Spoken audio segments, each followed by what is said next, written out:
ಸೌಜನ್ಯಳಿಗೆ ನಿಜವಾಗಿಯೂ ಭಾವಪೂರ್ಣ ಶ್ರದ್ಧಾಂಜಲಿಯನ್ನು ನಾವೆಲ್ಲರೂ ಅರ್ಪಿಸೋಣ. ಹಾಗೂ ಅದು ನಮ್ಮ ಕರ್ತವ್ಯ ಕೂಡ. ನಿಜವಾಗ್ಲೂ ಆ ಹೆಣ್ಣು ಮಗಳಿಗೆ ಅನ್ಯಾಯ ಆಗಿದೆ. ಅದು ಯಾರು ಮಾಡಿದಾರೋ ಅಂತ ಪೊಲೀಸ್ ವರದಿ ಪ್ರಕಾರ ಅಥವಾ CID CBI ಏನು ತನಿಖೆ ಮಾಡಿ ಆರೋಪ ಮಾಡಿದೆ, ಅವರು ಇವತ್ತು ಖುಲಾಸೆಯಾಗಿ ಆರಾಮವಾಗಿ ದೇವಸ್ಥಾನದ ವಿರುದ್ಧವಾಗಿ ಕೆಲಸ ಮಾಡಿರ್ತಕ್ಕಂತಹ ಅವ್ರ ಜೊತೆಗೆ ಆರಾಮವಾಗಿ ರಾಜಾರೋಷವಾಗಿ ಓಡಾಡ್ತಾ ಇದ್ದಾರೆ. ಆರೋಪಿ ಮತ್ತು ದೂರು ಕೊಟ್ಟವರು ಒಂದಾದಾಗ ಏನಾಗ್ಬೋದು ಅನ್ನೋ ಒಂದು ಪರಿಸ್ಥಿತಿಯಲ್ಲಿ ನಾವಿದ್ದೇವೆ. ಹಾಗಾಗಿ ನಾವು ಒಂದು PIL ಅನ್ನು ಹಾಕುವಂಥ ಪರಿಸ್ಥಿತಿ ಬಂತು. ಮಿತ್ರ ಗಿರೀಶ್ ಭಾರದ್ವಾಜ್ ಅದರಲ್ಲಿ ಪಿಟಿಷನರ್ ಆಗಿದ್ದರು.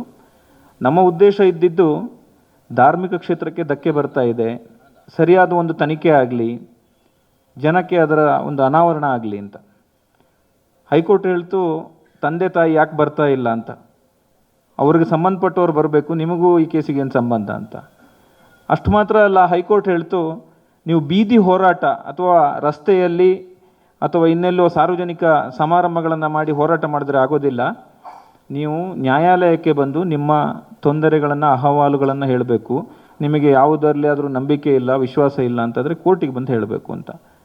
ಕೊನೆಯದಾಗಿ ಕೋರ್ಟಿಗೆ ಕೂಡ ಬಂತು. ಕೋರ್ಟು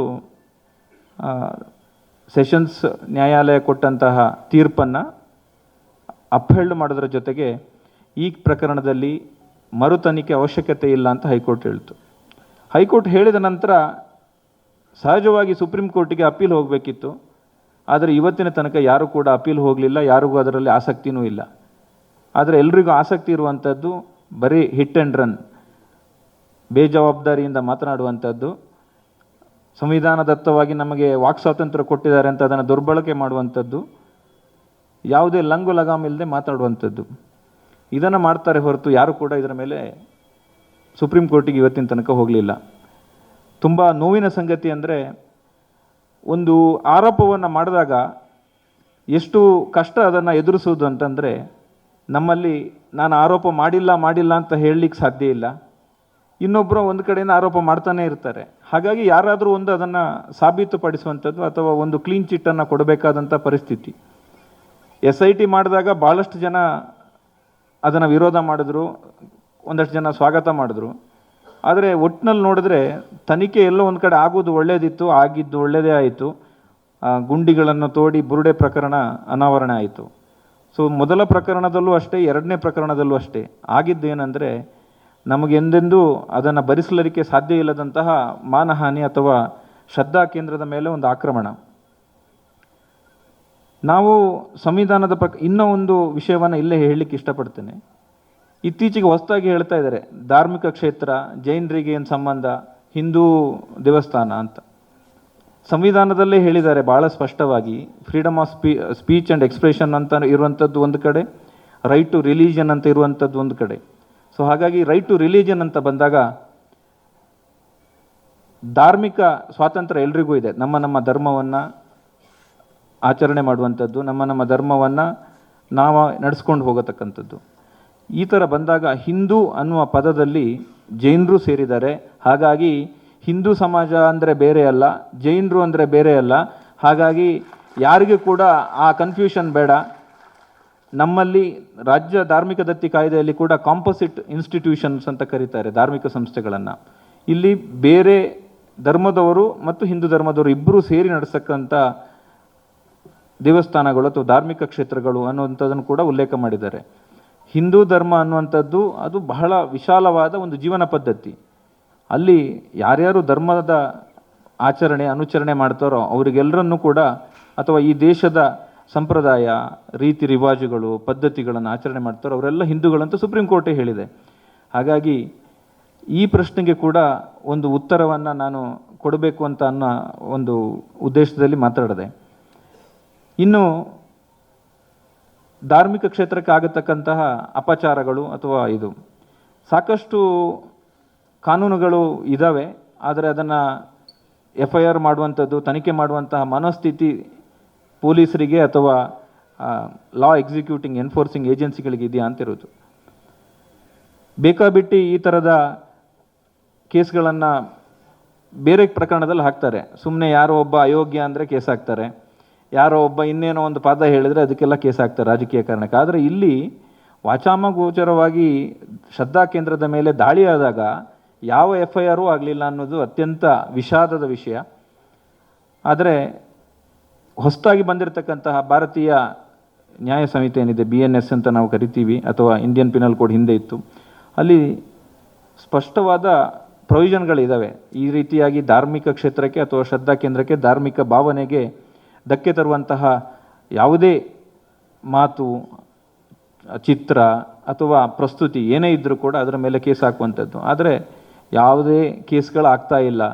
ಹಾಗಾಗಿ ಈ ಕೇಸ್ಗಳನ್ನು ಹಾಕಲಿಕ್ಕೆ ಪೊಲೀಸರು ಜಾಗೃತರಾಗಬೇಕು ಅಂತ ಅನಿಸುತ್ತೆ.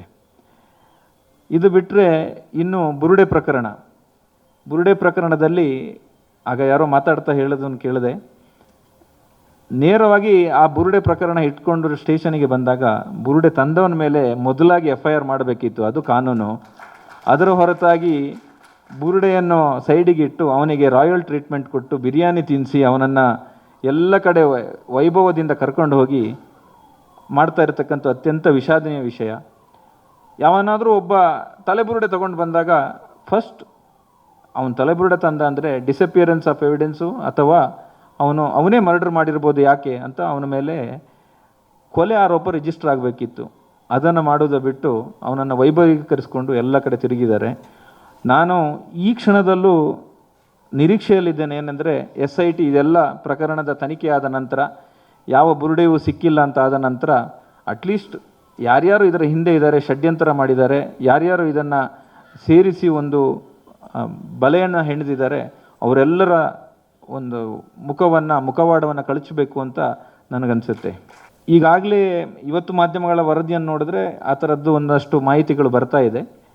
ಮುಂದಿನ ದಿನಗಳಲ್ಲಿ ಇದರಲ್ಲಿ ಯಾರ್ಯಾರಿದ್ದಾರೆ ಅನ್ನುವಂಥದ್ದು ಇನ್ವೆಸ್ಟಿಗೇಷನ್ ಮಾಡೋದ್ರ ಜೊತೆಗೆ ಈ ಪ್ರಕರಣದಲ್ಲಿ ಸುಳ್ಳು ಸಾಕ್ಷ್ಯ ಮಾಡಿದವರು, ಸುಳ್ಳು ಸಾಕ್ಷ್ಯವನ್ನು ಕೊಟ್ಟವರು, ಇದಕ್ಕೆ ಬೇರೆ ಬೇರೆ ಪ್ರೊವಿಷನ್ಗಳಿದೆ, ಅವರ ಮೇಲೆ ಕೇಸ್ಗಳನ್ನು ರಿಜಿಸ್ಟರ್ ಮಾಡಬೇಕು ಅಂತ ನಾನು SITಯಲ್ಲಿ ಒಂದು ಆಗ್ರಹವೂ ಮಾಡ್ತೇನೆ. ಇನ್ನು ನಿಮಗೆಲ್ಲರಿಗೂ ಗೊತ್ತೇ ಇದೆ, ಮಾನಹಾನಿ ಇದಕ್ಕೆಲ್ಲ ಬೇರೆ ಬೇರೆ ಪ್ರಕರಣಗಳನ್ನು ದಾಖಲಿಸಲಿಕ್ಕೆ ಅಥವಾ ತೇಜೋವಧೆ ಆದಾಗ ಡೆಫಮೇಷನ್ ಕೇಸ್ಗಳನ್ನು ಹಾಕಲಿಕ್ಕೆ ಕಾನೂನಿನಲ್ಲಿ ಅವಕಾಶ ಇದೆ. ಆ ಕೇಸ್ಗಳನ್ನು ಕೂಡ ಪ್ರತಿಯೊಬ್ಬರು ಸಾಧ್ಯವಾದಷ್ಟು ಮಂದಿ ಎಲ್ಲೆಲ್ಲಿ ಸಾಧ್ಯ ಹೇಗೆ ನಿಮ್ಮ ಲೋಕಲ್ ಲಾಯರ್ಗಳ ಮುಖಾಂತರವ ಅಥವಾ ಮಾತಾಡಿಕೊಂಡು ದೂರುಗಳನ್ನು ದಾಖಲಿಸಬೇಕು. ಇಂಥ ಸಂದರ್ಭ ಬಂದಾಗ ನಾವೆಲ್ಲ ಒಟ್ಟಾಗಿ ಎದುರಿಸಬೇಕು ಇದನ್ನು ಅಂತ ಹೇಳ್ತಾ, ಈ ರೀತಿಯಾಗಿ ಧರ್ಮಕ್ಕೆ ಅಪಚಾರ ಮಾಡುವವರ ವಿರುದ್ಧ ಒಂದು 3-4 ಕ್ರಮಗಳನ್ನಾದರೂ ಮಾಡ್ಬೋದಿತ್ತು. ರೌಡಿ ಶೀಟ್ ಮಾಡ್ಬೋದಿತ್ತು, ಅಥವಾ ಅವ್ರನ್ನ ಗಡೀಪಾರು ಮಾಡ್ಬೋದಿತ್ತು, ಅಥವಾ ಅವ್ರ ಮೇಲೆ ಪ್ರೊಹಿಬಿಟ್ರಿ ಆರ್ಡರ್ಗಳನ್ನು ಮಾಡ್ಬೋದಿತ್ತು. ನಮ್ಮವ್ರು ಯಾರಾದರೂ ಹೋಗಿ ಒಂದು ಯಾವುದೋ ಕಾರ್ಯಕ್ರಮದಲ್ಲಿ ಭಾಷಣ ಮಾಡ್ತಾರೆ ಅಂದರೆ ಅವರು ಆ ಜಿಲ್ಲೆಗೆ ಬರಬಾರ್ದು, ಅವರು ಆ ಏರಿಯಾಕ್ಕೆ ಬರಬಾರ್ದು, ಅಥವಾ ಅವರು ಊರು ಬಿಟ್ಟು ಆಚೆ ಹೋಗಬೇಕು ಅಂತ ನಾನಾ ಥರದಲ್ಲಿ ಕೇಸ್ಗಳನ್ನು ಹಾಕ್ತಾರೆ. ಇಲ್ಲಿ ಯಾವುದೇ ಪ್ರಕರಣ ದಾಖಲಾಗ್ತಿಲ್ಲ, ಯಾಕೆ ಅಂತ ಒಂದು ಪ್ರಶ್ನೆ. ಇದನ್ನು ನಾವು ಪ್ರಶ್ನೆ ಮಾಡಬೇಕಾದಂಥ ಪರಿಸ್ಥಿತಿ ಇದೆ. ಇಷ್ಟೆಲ್ಲದಕ್ಕಿಂತ ಹೆಚ್ಚಾಗಿ ಎಷ್ಟೋ ನಮ್ಮ ನಿಷ್ಠಾವಂತ ಕಾರ್ಯಕರ್ತರ ಮೇಲೆ, ಪ್ರಾಮಾಣಿಕವಾಗಿ ಯಾವುದೋ ಉದ್ದೇಶಕ್ಕೋಸ್ಕರ ಕೆಲಸ ಮಾಡುವವರ ಮೇಲೆ ಗೂಂಡಾ ಆ್ಯಕ್ಟ್ಗಳನ್ನೆಲ್ಲ ಹಾಕಿದ್ದಾರೆ. ಆದರೆ ಇಲ್ಲಿ ಯಾರ ಮೇಲೂ ಗೂಂಡಾ ಆ್ಯಕ್ಟು ಹಾಕ್ತಾ ಇಲ್ಲ. ಯಾಕೆಂದರೆ ಇಲಾಖೆಗೆ ಮೋಸ್ಟ್ಲಿ ಗೂಂಡಾ ಆ್ಯಕ್ಟ್ ಅಂತ ಇದೆ ಅನ್ನೋದು ಮರೆತು ಹೋದಂಗಿದೆ. ಹಾಗಾಗಿ ಇದನ್ನೆಲ್ಲ ನೆನಪಿಸುವಂತಹ ಒಂದು ಜವಾಬ್ದಾರಿ ಸಂಘಟಕರಿಗೆ ಇದೆ ಅಂತ ಹೇಳ್ತಾ, ಈ ಕಾರ್ಯಕ್ರಮದಲ್ಲಿ 2 ಮಾತಾಡಲಿಕ್ಕೆ ಅವಕಾಶ ಕೊಟ್ಟದಕ್ಕೆ ನಿಮಗೆ ವಂದಿಸ್ತಾ ನನ್ನ ಮಾತುಗಳನ್ನು ಮುಗಿಸ್ತೇನೆ. ನಮಸ್ಕಾರ. ನಾನು 86 kg ಇದ್ದವಳು 71 kg ಬಂದಿದ್ದೀನಿ. ವಯಸ್ಸಾದ್ಮೇಲೆ ಸ್ಮಾರ್ಟ್ ಆಗಿ ಕಾಣ್ತೀರಾ ಅಂದ್ರೆ ಜಿನ್ನಿ. 126 kg ವೇಟ್ ಇದ್ದು ನಾವು ಈಗ 114 kg ಲೆಕ್ಕ ಬಂದಿದ್ದೀವಿ. ಯಾವುದೇ ಸೈಡ್ ಎಫೆಕ್ಟ್ ಆಗಿಲ್ಲ. 84ರಿಂದ 50 kg ಬಂದೆ. ಆಮೇಲೆ ಸಣ್ಣಗೆ ಫಿಟ್ ಆಗಿದ್ದೀನಿ. ಅದಕ್ಕೆ ನಾನು ಯೂಸ್ ಮಾಡ್ತಾ ಇರೋದು ಜೀನಿ ಸ್ಲಿಮ್.